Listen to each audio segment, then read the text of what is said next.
4,160 জন জনজাতি ছাত্রছাত্রী পড়াশোনার সুযোগ পাবে এবং তাদের উন্নত চিকিৎসা উন্নত শিক্ষায় শিক্ষিত হয়ে দেশ এবং এই ত্রিপুরা রাজ্যকে সমৃদ্ধশালী করার ক্ষেত্রে তারা অগ্রণী ভূমিকা পালন করবে। জনজাতি জনগোষ্ঠীর সার্বিক উন্নয়নের লক্ষ্যে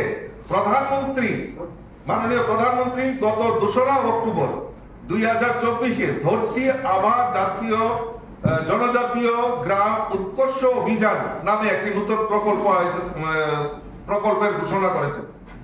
এই প্রকল্পের অধীনে ত্রিপুরার 52টি ব্লকে প্রায় 392টি গ্রামে বাসরত জনজাতিদের মৌলিক সুবিধাগুলি প্রদানের জন্য সরকার অগ্রণী ভূমিকা পালন করবে।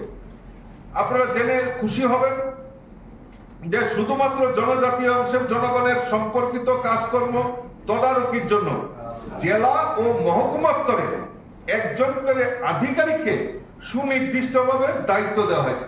কত বড় অ্যাচিভমেন্ট যে জনজাতিদের ডেভেলপমেন্টের জন্য টিসিএস অফিসার একজন মহকুমা স্তরে এই কাজগুলি যাতে মনিটরিং করা হয়, তাদের উন্নয়নের তাদের স্কিমগুলি যাতে পর্যালোচনা করা যায় এবং বাস্তবায়ন হয়, তার জন্য একজন আধিকারিককে সেখানে ডেপুট করা হয়েছে। এটাই হলো আমাদের রাজ্য সরকারের সেখানে জনকল্যাণমুখী যে 15ই আগস্টে মাননীয় মুখ্যমন্ত্রীর ভাষণে সেটা আমরা জানতে পারি। ইদানিং জানেন যে গত 21 আগস্ট আমাদের রাজ্য বিধানসভায় রাজ্যের মন্ত্রিসভায় কিছু সিদ্ধান্ত গৃহীত হয়। তার মধ্যে স্কিমগুলি কি? কন্যা সন্তানের ভবিষ্যৎ সুনিশ্চিত করে রাজ্য মন্ত্রিসভার গুরুত্বপূর্ণ সিদ্ধান্ত সেটা হলো কি, মুখ্যমন্ত্রী বিবাহ যোজনা। অন্তোদয় পরিবারভুক্ত যারা অন্তোদয় পরিবার রয়েছে তাদের কন্যা সন্তান তাদের মেয়েদের বিবাহের জন্য 50,000 টাকা করে আর্থিক সহায়তা প্রদানের জন্য এরকম গুরুত্বপূর্ণ আর্থিক সহায়তা করবে তার একটা গুরুত্বপূর্ণ সিদ্ধান্ত আমাদের ক্যাবিনেটে নেওয়া হয়েছে। আরো কি নেওয়া হয়েছে?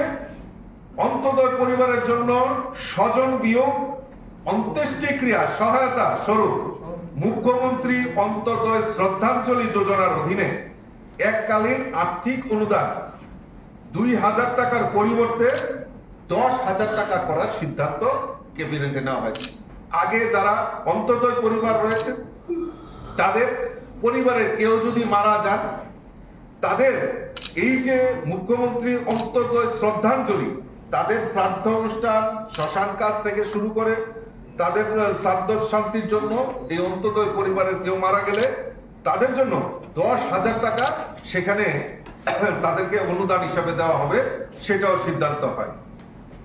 রাজ্য সরকার সমাজ কল্যাণ ও সমাজ শিক্ষা দপ্তরের অধীনে chief minister scheme for mentally challenge person নামে চালু করা হয়েছে একটা নতুন প্রকল্প। সেটা আপনারা জানেন যে যারা মানসিকভাবে দিব্যাঙ্গ ব্যক্তি রয়েছে তাদের মাসিক ভাতা ছিল 2,000 টাকা, সেখানে আমাদের রাজ্য সরকার গত ক্যাবিনেট ডিসিশনে সেখানে তাদের ভাতা 5,000 টাকা করার ব্যবস্থা ঘোষণা আমাদের ক্যাবিনেট ডিসিশনে হয়েছে। তার জন্য মাননীয় মুখ্যমন্ত্রীকে অসংখ্য ধন্যবাদ জানাচ্ছি এবং এই গরিব কল্যাণ যোজনার মাধ্যমে আমাদের সরকারকে সেখানে সহায়তা প্রদান করা হয়। ইদানিংকালে আমরা দেখছি যে এই ত্রিপুরা রাজ্য এবং বিভিন্ন জায়গায় যে আমাদের যারা বিরোধী দল তো তারা বিভিন্নভাবে ভোট চোর স্লোগান দিয়ে বেড়াচ্ছে। তো ভোট চোর তো তারা যারা আজকে ভোট চোর বলে চিৎকার করছেন, তো তাদের কি নমুনা একটু আপনাদের সামনে ছোট্ট করে তুলে